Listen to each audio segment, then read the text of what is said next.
Welcome back to the new video guys. Last వీడియోలో మనం ఈ పర్టికులర్ 3D మోడల్ వెబ్సైట్ అయితే డిజైన్ చేసాం, కానీ దీనికి మనం రెస్పాన్సివ్నెస్ అయితే యాడ్ చేయలేదు. సో ఇప్పుడు మనం రెస్పాన్సివ్నెస్ లో ఎలా ఉందో కూడా చెక్ చేద్దాం.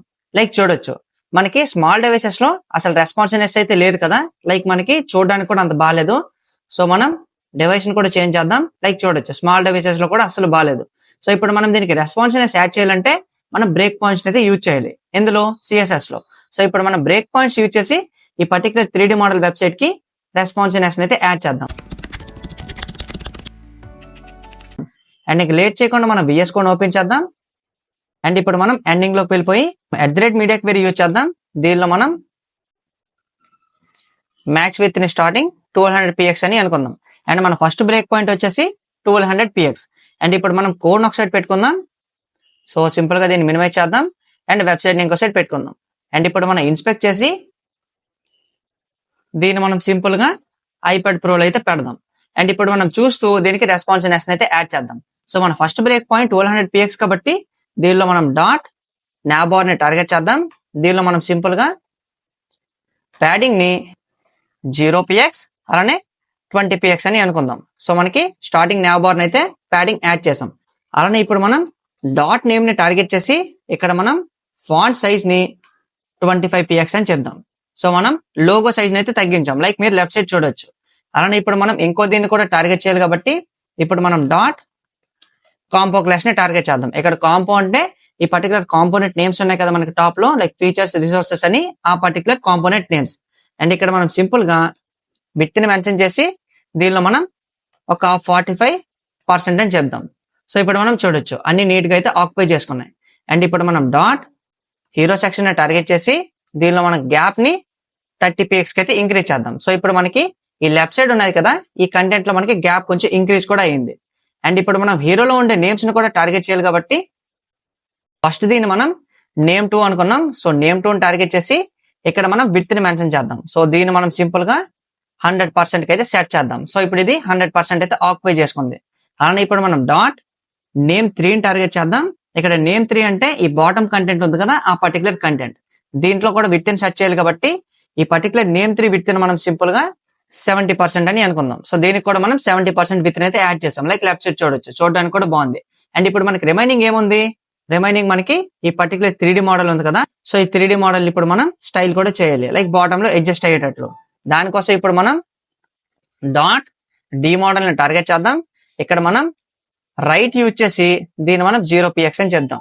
సో ఇప్పుడు మనం చూడొచ్చు మనకి రైట్ అయితే నీట్ గా సెట్ అయింది కదా 0px కి.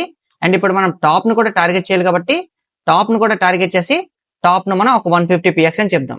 సో ఇప్పుడు మనకి 150px కూడా యాడ్ అయింది. సో మనం 150 వద్దు, దీన్ని 160 కి అయితే చేంజ్ చేద్దాం. సో ఇప్పుడు చూడొచ్చు మనం టాబ్లెట్ డివైసెస్ కి అయితే రెస్పాన్సివ్నెస్ ని యాడ్ చేస్తాం. లైక్ మిగిలిన వాటిని కూడా చెక్ చేద్దాం. సో iPad Air ని చెక్ చేద్దాం. సో iPad Air లో కూడా చూడడానికి చాలా బాగుంది. అండ్ ఇప్పుడు మనం మళ్ళీ చేంజ్ చేద్దాం. సో Surface 7, సో Surface 7 లో కూడా చూడడానికి బాగుంది కదా. అండ్ ఇప్పుడు మనం లోవర్ డివైసెస్ ని చెక్ చేద్దాం. సో మనకి లోవర్ డివైసెస్ లో అయితే రెస్పాన్సివ్నెస్ లేదు. సో ఇప్పుడు మనం వీటిని కూడా స్టైల్ చేయాలి కాబట్టి ఇంకో బ్రేక్ పాయింట్ అయితే యూజ్ చేద్దాం. దాన్ని మనం @mediaలో సింపుల్ గా మ్యాక్స్ విత్ ని 768 పిక్సెల్స్ అయితే అనుకుందాం. అండ్ దీనిలో కూడా మనం స్టార్టింగ్ .navbar ని టార్గెట్ చేద్దాం. అండ్ .navbar లో ఇప్పుడు మనం స్టార్టింగ్ ప్యాడింగ్ ని టార్గెట్ చేసి 0px అలానే 10px కి అయితే చేంజ్ చేద్దాం.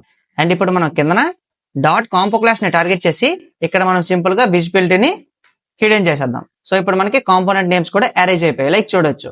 అండ్ దీని కింద ఇప్పుడు మనం నేమ్ ని టార్గెట్ చేద్దాం, అంటే మన లోగో నేమ్.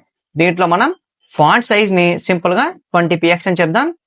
సో 20px కి అయితే డిక్రీజ్ అయింది. అలానే మనం టెక్స్ట్ వ్రాప్ ని యూజ్ చేద్దాం. దీనిలో మనం సింపుల్ గా నో వ్రాప్ అని చెప్దాం. సో ఇప్పుడు మనకి టెక్స్ట్ కూడా వ్రాప్ అవ్వట్లేదు. అలానే ఇప్పుడు మనం హీరో క్లాస్ ని కూడా టార్గెట్ చేద్దాం. హీరో క్లాస్ లో ఇప్పుడు మనం ఏం చేయాలి?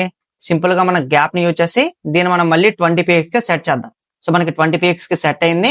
అండ్ ఇప్పుడు మనం నేమ్ 2 ని కూడా టార్గెట్ చేసి దీనిలో మనం విడ్త్ ని మెన్షన్ చేద్దాం. సో 100% అని చెప్దాం. సో 100% కి చేంజ్ అవుతుంది. అలానే నేమ్ 3 కూడా టార్గెట్ చేసి దీనిలో కూడా విడ్త్ ని మనం 100% అని చెప్దాం. సో ఇప్పుడు మనకి ఆ రెండింటి విడ్త్ అయితే చేంజ్ అయ్యాయి, లైక్ మనం చూడొచ్చు అది బ్యాక్గ్రౌండ్ అయితే చేంజ్ అవుతుంది. అండ్ స్టార్టింగ్ మనం ఈ పర్టికులర్ 3D మోడల్ ఉంది కదా, దాన్ని అయితే మనం స్టార్టింగ్ స్టైల్ చేసేద్దాం. సింపుల్ గా డి మోడల్ ని టార్గెట్ చేసి డి మోడల్ లో సింపుల్ గా మనం రైట్ ని టార్గెట్ చేసి రైట్ ని మనం -50 px అయితే అనుకుందాం. సో ఇది మనకి మధ్యలోకి అయితే వచ్చింది. సో 55 కి అయితే చేంజ్ చేద్దాం. యా అలానే ఇప్పుడు మనం టాప్ ని కూడా టార్గెట్ చేయాలి కాబట్టి టాప్ ని టార్గెట్ చేసి ఒక 400 px అని చెప్దాం. సో ఇప్పుడు మనకి ఇది బాటమ్ కి అయితే వచ్చింది కదా.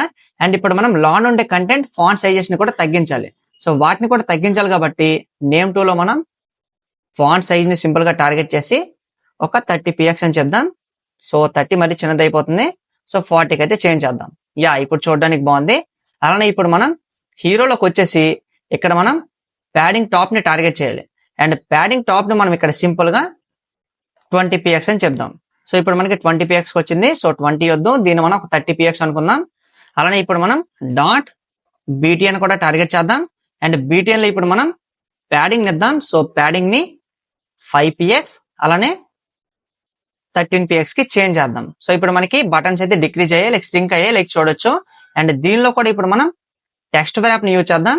దీనిలో కూడా నో వ్రాప్ అని చెప్దాం. సో ఇప్పుడు మనకి బటన్స్ కూడా నీట్ గా అడ్జస్ట్ కూడా అయ్యాయి కదా. అండ్ ఇప్పుడు మనకి చూడడానికి ఏం బాలేదు, లెఫ్ట్ సైడ్ అయితే ప్యాడింగ్ ఎక్కువైపోయింది కదా మనకి హీరోకి. దీనిలో మనం ప్యాడింగ్ లెఫ్ట్ ని కూడా టార్గెట్ చేసి దీన్ని మనం ఒక 20 px కి అయితే సెట్ చేద్దాం. అండ్ మీరు ఇక్కడ గమనించవచ్చు మనకి పర్టికులర్ డిఫరెన్సెస్ ఎక్కడ నుంచి వస్తున్నాయి అని. అండ్ ఇప్పుడు మనం టాప్ ఒకసారి స్క్రోల్ చేద్దాం. అండ్ ఇప్పుడు మనం హీరో దగ్గరికి వెళ్దాం. సో హీరోలో చూడొచ్చు మనం ప్రీవియస్ గా ఇక్కడ ప్యాడింగ్ లెఫ్ట్ ని 100 కి సెట్ చేసాం, అలానే ప్యాడింగ్ టాప్ ని 150 కి అయితే సెట్ చేసాం. సో స్టార్టింగ్ మనం ఏవైతే సెట్ చేసామో అవి మనకి స్మాలర్ డివైసెస్ మీద కూడా రిఫ్లెక్ట్ అవుతాయి. అందుకే ఇప్పుడు మనం బాటమ్ లో మళ్ళీ బ్రేక్ పాయింట్స్ యూజ్ చేసి ఇక్కడ మనం సింపుల్ గా హీరోలో ప్యాడింగ్ టాప్ ని ప్యాడింగ్ లెఫ్ట్ ని కూడా అడ్జస్ట్ చేసాం. సో వీటిని మనం గుర్తుపెట్టుకోవాలి, ఎందుకంటే టాప్ లో మనం ఏవైతే ఇచ్చామో అవి మనకి ఇక్కడ రిఫ్లెక్ట్ కూడా అవుతాయి.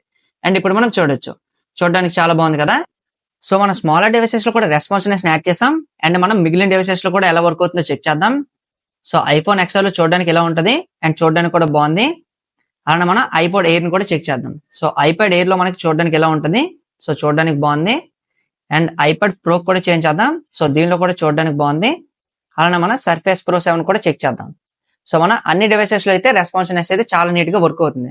అండ్ ఇప్పుడు మనం ఫుల్ స్క్రీన్ చేసి లాస్ట్ గా ఫుల్ వెబ్సైట్ ని కూడా చెక్ చేద్దాం. సో దీని ఇక్కడ నుంచి మనం క్రాస్ చేద్దాం. లైక్ చూడొచ్చు మనకి ఫుల్ స్క్రీన్ లో కూడా వెబ్సైట్ చాలా నీట్ గా వర్క్ అవుతుంది.